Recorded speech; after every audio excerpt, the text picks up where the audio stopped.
Yes, y'all. From the Dave Campbell's Texas Football Mothership here in beautiful Lewisville, Texas, it is Texas Football Today, a show that feels very lonely at this desk. Just feels like a lot of blank space. My name's Greg Tepper.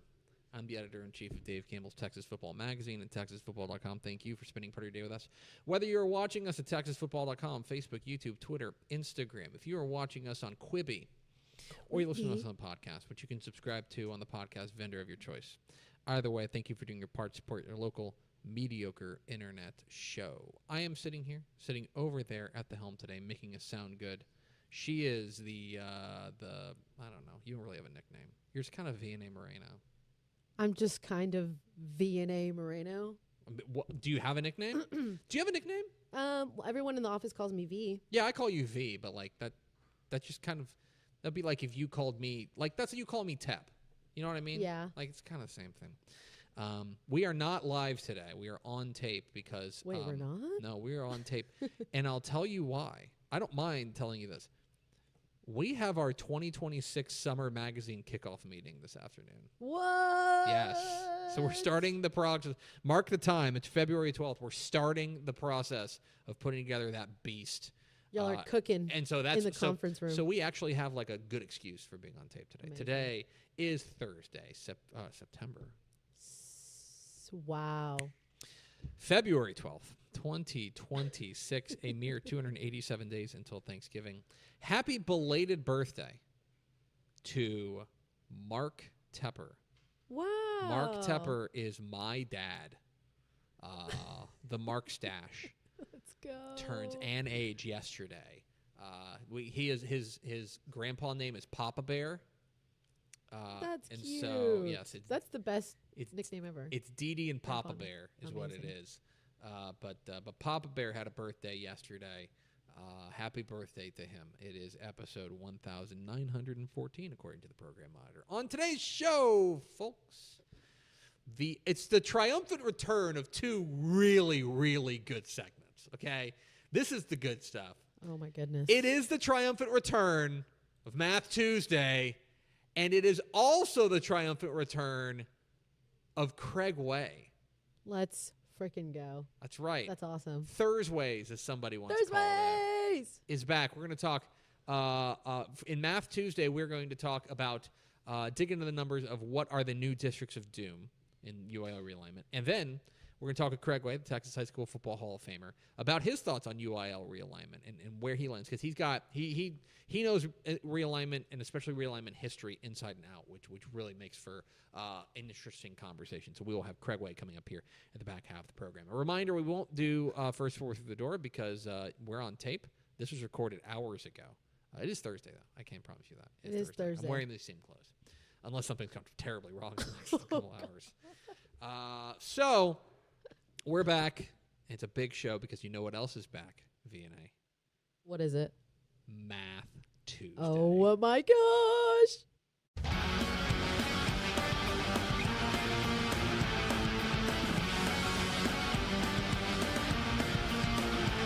Math Tuesday. It's Math Tuesday. Back on Texas Football Today. We're so back. Math Tuesday. And perhaps you're wondering, perhaps it's your first episode of Texas Football Today, and you're like, Math Tuesday, huh? What's that on a Thursday? Don't pay a ton of attention to that. What I'm here to tell you is that this is when we dive into the numbers, and we take a look at Texas high school football inside the numbers and dive in a little bit deeper. And, of course, we are still on the heels of what is functionally Texas high school football's data dump. What I mean by that is, you go back to last Monday when UIL realignment rolled out. That is functionally, that was odd. That was functionally the UIL unleashing an entire treasure trove of data onto the world. Whether it is what districts teams are in, what regions teams are in, right? Whether it is enrollment numbers, right? There's a ton of data to sift through in UIL realignment. And that's, I think, why it appeals to me, why it appeals to Matt Stepp. I think we're dorks, and that just appeals to us in a very visceral way. And so one of the fun things about it is just digging in and going deeper because there is so much to get into. We're going to keep it relatively surface level today, and we're going to talk a little bit about the new UIL districts across all 6 classifications. And we're going to do, we've done segments you've seen on TexasFootball.com. Carter Yates has put out an article about his districts of doom. Matt Stepp has had his conversation, or his opinions. I did a segment on Monday where I was talking about about districts of doom. I've talked about it. But now I want to see what the math says. I want to get what math has. And we're going to split it a couple of different ways. The first way that we're going to do it is I want to take a look at these districts and specifically how highly ranked every team in those districts were at the end of the season. And so we, of course, if you didn't know, we have the Dave Campbell's Texas Football Computer, courtesy of our friend Jerry Forrest at pigskinprep.com. And that is a ranking of every team in Texas high school football from 1 through 1,514, okay? And so I went through and looked at every district in UIL realignment, this new alignment of UIL, and said, okay, what are the highest average rating for each of these districts, or among these districts? So if you have a district where a team ranks number 1, number 3, and number 5, right? Those 3 teams, their average rank would be 3. Got it? Because anyway, Got all it. that's to say. Let's take a look at maybe a surprise, but the highest rated districts in Texas high school football according to the 2025 postseason rankings. So let's take a look at them, and maybe a surprise, the highest ranked district is District 5-1A Division 1. And take a look at it. Ackerley Sands, Borden County, Ira, Klondike, O'Donnell, and Westbrook. I will just tell you, that is a power-packed district. I've kind of talked about that, about that district and how good it has been. You've got, of course, Klondike, who is a team that challenged for a state championship a year ago. Westbrook is a couple of years removed from winning back-to-back state championships. Ira, always a threat. Borden County had a terrific year. This is a loaded district. I don't think the second-place district is a surprise, District 17-6A. This was my pick for the toughest district in Texas high school football. Of course, North Shore, Atascocita, C.E. King, Summer Creek, you add in Kingwood and Crosby. Really difficult district. Next up, District 13-4A Division 2. Maybe a district we haven't talked a ton about. But you've got Waco La Vega, perennial power, Robinson, Brownwood, who had a really nice year last year, Waco Conley, who had a really nice year last year, Salado, that's a deep district.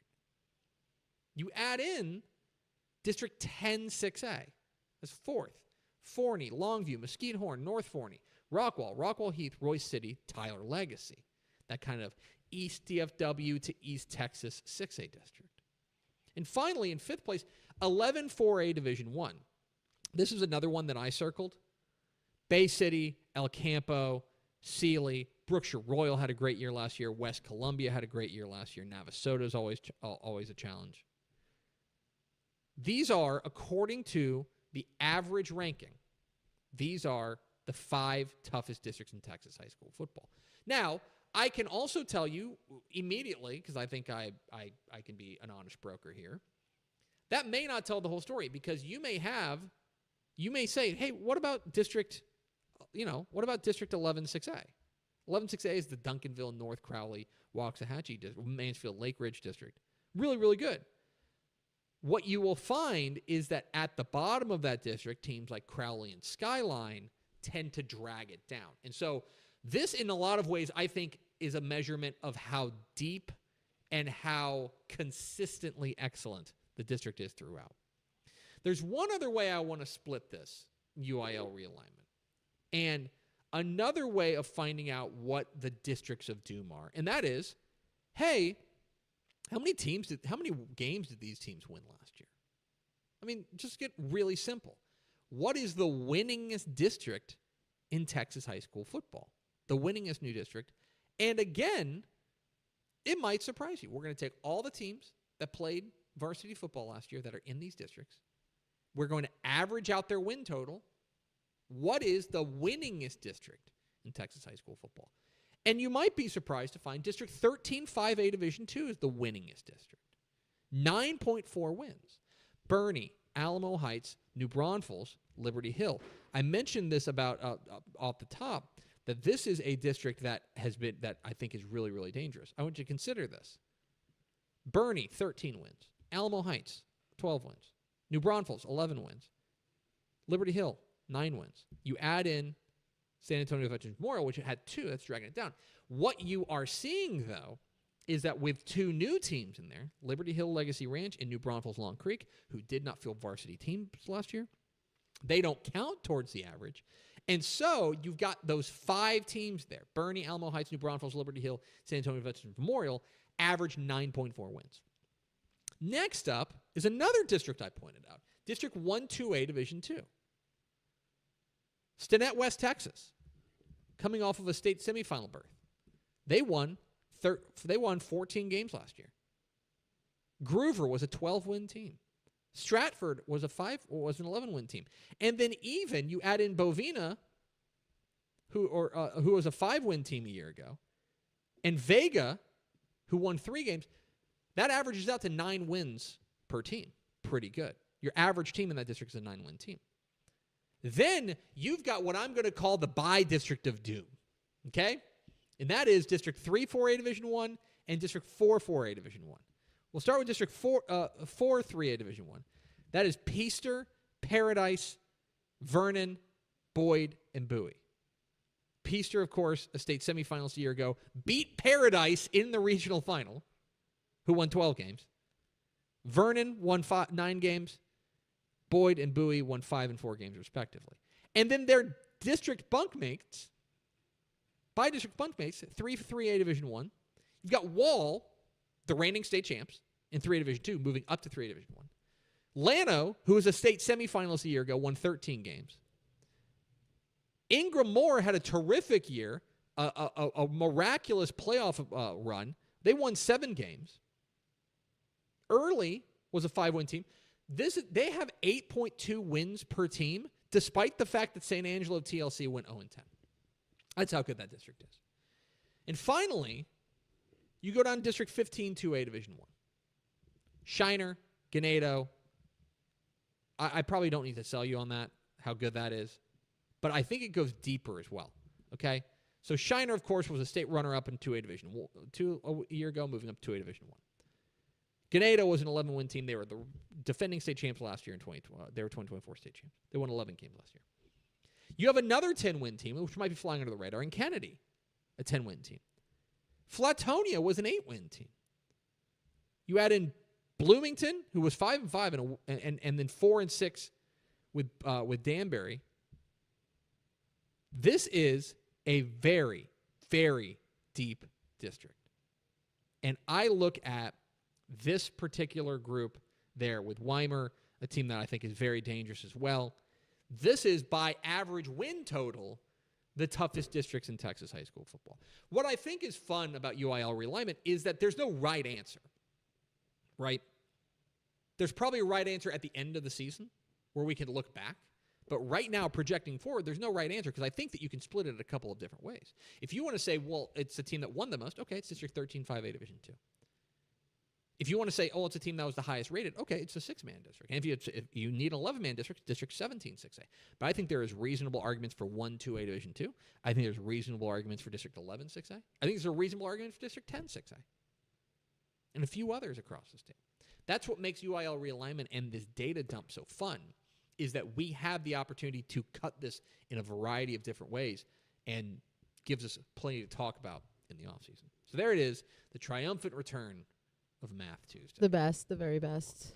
We are Texas Football Today. We're here Mondays and Thursdays on TexasFootball.com, talking football in the Lone Star State. You can follow us on Twitter at DCTF, like us on Facebook, Facebook.com/Dave Campbell's. Follow us on Instagram, Instagram.com/Dave Campbell's, and of course see us at TexasFootball.com. Coming up after the break, the Texas High School Football Hall of Famer, Craig Way, returns to talk a little UIL realignment. But first, you know who's always thinking about UIL realignment? Who is? the goods and services advertised here. Pour some sunshine with new First Light Community Coffee's first ever light roast. This blend has notes of honey and brown sugar that will brighten any part of your day. Try First Light now at communitycoffee.com. Hello, Candace. Not you again. Me again. Remember our last oil change? Your boyfriend said he knew a guy who knew a guy. None of those guys knew what they were doing, including you, Todd. Silence your oil change anxiety at Valvoline Instant Oil Change, where you can watch our experts change your oil right from your car. Thanks for coming in. And finish in about 15 minutes. Valvoline. Service you can see, experts you can trust. One Texas high school will win bragging rights and a $5,000 award in the Texas Department of Transportation's Saved by the Belt Challenge. Students, all you need to do is go to texasfootball.com and pledge to always wear your seatbelt. Every seat, every ride, every day, and every night. The school with the most pledges will win. Buckling up can save you an expensive ticket and even your life. Click it or ticket. Friday Night Football is here, and Hometown is trusted by thousands of schools across the nation to make game days effortless. Sell tickets online, easily scan them at the gate, track sales in real time, and keep your community connected with a free athletic website. Make every game a Hometown game. Visit hometown.com to learn more. Every legend starts with a vision. For Dave Campbell, that vision was clear. Tell the story of Texas football like never before. In 1960, he built something no one had before, a magazine that became the Bible of Texas football. Coaches, players, and fans didn't just read it, they lived by it. His words shaped the game. His vision built a legacy. And his name? It will always be written in the story of Texas football. Dave Campbell's Texas Football, where legends begin. Welcome back, Texas Football Today. We are still reeling from the seismic changes that came down in UIL realignment from last week, setting the stage for all things Texas high school football for the next 2 seasons. And we've, of course, dug into it on this show. We've dug into it on TexasFootball.com. But one person whose opinion we have not gotten yet is a Hall of Famer.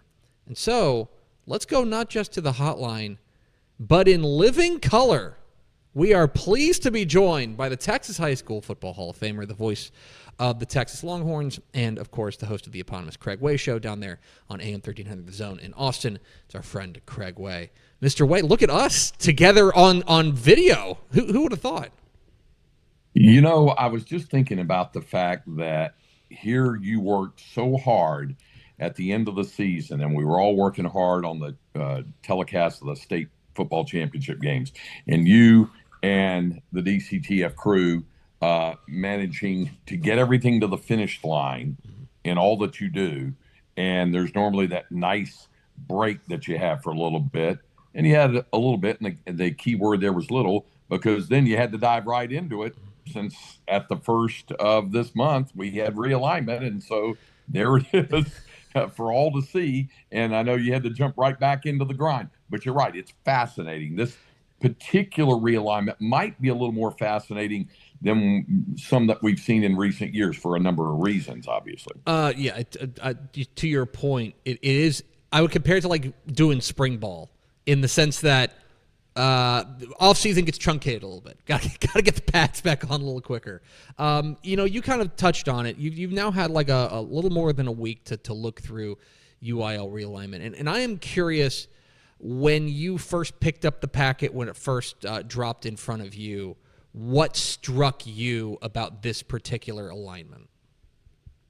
That this state, and we've talked about how widespread and how vast this state is, and geographically, it seems to have been more effective than it has ever been on a realignment. And when I had Dr. Jamie Harrison, whom you visited with as well, and obviously I got a good chance to look at this realignment when I had him on my show we talked about this, and it seemed to emanate from him that this particular realignment was more, I don't know if adversely is the right word, but it was definitely impacted by the geography. We've been talking for years, Tep, about the fault line of I-35, and if we were just talking cause and effect from the schools and population basis of realignment, it would lean forward into the Gulf of Mexico. It would do that if it did that.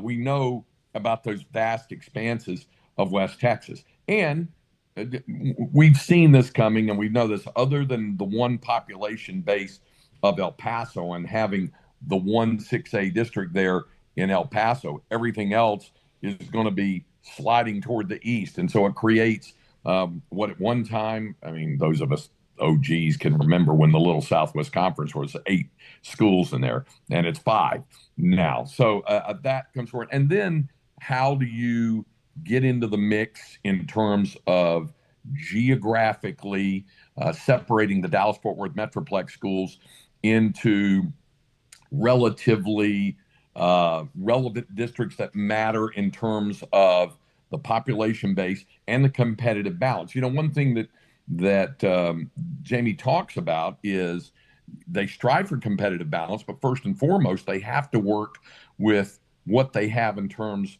of the travel situation. And in big city markets, it may not matter quite as much because you're going to be traveling anyway. But when you have the proliferation of 6A schools with the ones moving up, and yes, some move down, and that's a big headliner, as we know, it does give them more of a problem than you might imagine. For example, putting all the Denton County schools in 6A in one district. Little Elm is just across the county line in Collin County, but Denton County there. And then, okay, so if you do that, what are you going to do when you get to the rest of the Collin County schools and how that's affected? And what are you going to do with Dallas? And we saw what happened with all of that. That also the cause and effect of a defending state champion in DeSoto sliding down to 5A. So it's everything is a trickle down. And he mentioned that as well. And that pushes everything. And I know you and I talked about this all the way through the push through Region 2, Region 3, and yes, in Region 4, we're down here in the greater Austin area.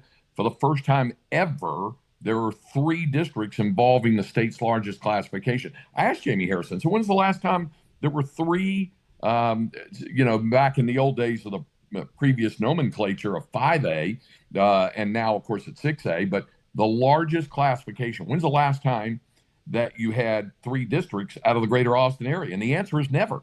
He said he could never remember it, and I went back and looked. It's never happened. But that's population base, 1, and 2, the cause and effect from what's happened in West Texas through the Metroplex, sliding through Region 2, Region 3, and now Region 4. And Craig Way, the Texas Football Hall of Famer, joined us talking a little UIL realignment. Okay, I want to zoom in on your home base there in Austin, because I do think that is the epicenter of the UIL realignment earthquake in a lot of ways. And specifically, you know, we try to hammer it home to people who are maybe Texas high school football casuals who say, yes, look at the teams in your district and also look at that district number. And I know for a fact that when you saw an Austin area district, specifically Leander ISD with teams like Vandegrift and so forth, which of course such great enormous growth up there, when you saw District 24, I know your eyes with a little saucer sized there, because that is, I can't remember. Has Austin ever been in Region 3? It's been at least a while. Not in the largest classification. In 5A, we've seen it, Cedar Park and Georgetown, having to play over in Region 3. In 4A, we've seen it as well, but never in the state's largest classification. I keep calling it that because it used to be called 5A. Now it's 6A for the past decade plus. So never in 6A has there been a Region 3 district, and that's a byproduct of what we were just talking about, that there are now 3 districts. Anybody who saw the Seattle Seahawks victory rally and parade after winning the Super Bowl, that's the AISD right now.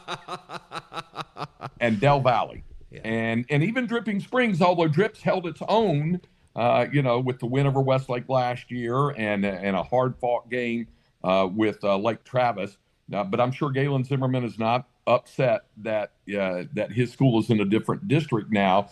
And when you look at that in with the AISD schools and Del Valley, that's a win for him, and it's a win-win for the AISD. It gives them some new hope to get more than perhaps one school in the playoffs. It gives Del Valley hope, which, by the way, out of that alignment is going to have the largest enrollment, so they could wind up, in a 6A Division I playoff situation if they were to get in there in football. And then you say, okay, well, what's the deal with the other schools? This rolls back to what I was talking about in the Metroplex and how you're balancing, say, Denton County, Collin County, and Dallas County and Tarrant County together in 25, the first district in Region 4. You've got not AISD, but you have pretty much within the Austin city boundaries of Westlake and Lake Travis out in Lakeway with Round Rock schools. It's happened before, but it hadn't happened in a while. So that's different. But the math worked out there to have those two schools, Westlake and Lake Travis, with 5 Round Rock schools, creates a 17 district, and it creates that scene on the distribution day with the package that everybody's tearing into it, and then starts the mad scramble to get non-district opponents. It's like that scene at the New York Stock Exchange in the movie Trading Places. It's like that, where they're all going back and forth. And Galen Zimmerman had a couple of coaches tell him, don't even ask. We're not playing you a non-district. Now, he was able to land a non-district schedule, and as of about a week ago, Tony Salazar was still trying to line up all of his non-district opponents. He had week 1 and week 4 covered, but was still trying to get his week 2 and week 3 opponents. Lake Travis got theirs done, but it does create the issues we know when you have that odd number, when you have 7 schools in the district, and especially if you carry the competitive reputation that those schools have. Makes it much more difficult to schedule non-district. There's one particular school down there in your neck of the woods that I want to ask you with, because I've rolled it around in my mind, and I can't decide if they were a realignment winner, realignment loser, somewhere in there. And that would be Liberty Hill. On one side, Liberty Hill rolls back to Region 4, which I think is more manageable, more winnable, and dealing with teams from San Antonio, the Coastal Bend, and then all the way down to the Rio Grande Valley. But they are decidedly in the wood chipper district of that region in 13-5A Division II, having to deal with Bernie, with Alamo Heights, with a New Braunfels team that just had a fantastic season, with San Antonio Veterans Memorial, which we know can be great. And so when you take a look at Liberty Hill, who I know was a headline in the last realignment, I don't know if I can sort out whether or not they came out ahead or behind in this one. I'll tell you this, I think it's a tough draw. Mm-hmm. And for anybody, by the way, for the conspiracy theorist out there who thinks the UIL does things to suit its own purposes, think about this. The executive director has a son playing at Liberty Hill. So they did them no favors on this, but it was the logic of what needed to happen, I think, especially when one considers they have a brand new school in the district in Legacy Ranch, which I don't think is going to be in the vernacular of the NFL expansion team down very long. I think with the enrollment number they have, they're going to build up pretty quickly there. And it could also be the same for the new Long Creek School in the New Braunfels, with New Braunfels there. But we'll find out. But, yeah, to be in the same district with Alamo Heights and Bernie and New Braunfels, as you mentioned, and Vets Memorial, that's a tough draw for the Panthers. I do think they will hold their own for sure. It's just not going to be a cakewalk, I can tell you. Put it this way. Liberty Hill's district to Liberty Hill will be definitely more of a challenge than the district that has South Lake Carroll in it for those Northwest ISD schools in there with it. I would agree with that. Okay, and finally, Craig, you thought that it was the offseason and you could escape the meanest thing we do to each other, but no. Craig Way, I'm going to give you 3 new district matchups we haven't seen in the last alignment. And I want to ask you which one you can only go to one. Are you going to the new District 11 6A showdown between Duncanville and North Crowley? Are you going to the new 8-4A Division II showdown between Carthage and Pleasant Grove? Or are you going to the new District 15-2A Division I showdown between Shiner and Ganado? Which of those three games are you heading to? I think I might be headed to Shiner Ganado. First of all, the Duncanville North Crowley thing is going to be a lot of fun. I mean, they matched up in the playoffs before, and we're so used to talking about the District of Doom, and all we've done is just kind of interchange some of those parts, what with DeSoto dropping out down to 5A. So there's that. Carthage and Pleasant Grove, they know each other really well. They seemingly play every year, whether it's a non-district or district or postseason game. So we've all kind of gotten used to it. It's a lot of fun, but I would say we've all kind of gotten used to that. But Shiner and Ganado, two powerhouses. They're in what I call the South Central Texas war zone down there, and it'll be a lot of fun. I'd love to see a game either down at Ganado between the two or up in Lavaca County there with Shiner. I think that would probably be my pick. He's Craig White, Texas High School Football Hall of Famer. You can hear him call, let's see, you're calling Texas baseball tomorrow, is that correct? Yeah, season opener against the Aggies, not those Aggies, that'll be later, UC Davis, the Big West Conference. So, yeah, there's that, and then there's basketball at your alma mater on Saturday night, the Longhorn men, and then back for more baseball on Sunday. Busy time, as I like to call it, overlap Roman numeral 2. The first one's football to men's basketball and women's basketball. This one's a little busier because there's more games, men's and women's basketball and baseball. It's a lot of fun. You can hear him call those games as well as on AM 1300 The Zone on the Craig Way Show. Craig, appreciate your time, my friend, and safe travels. See you around the corner.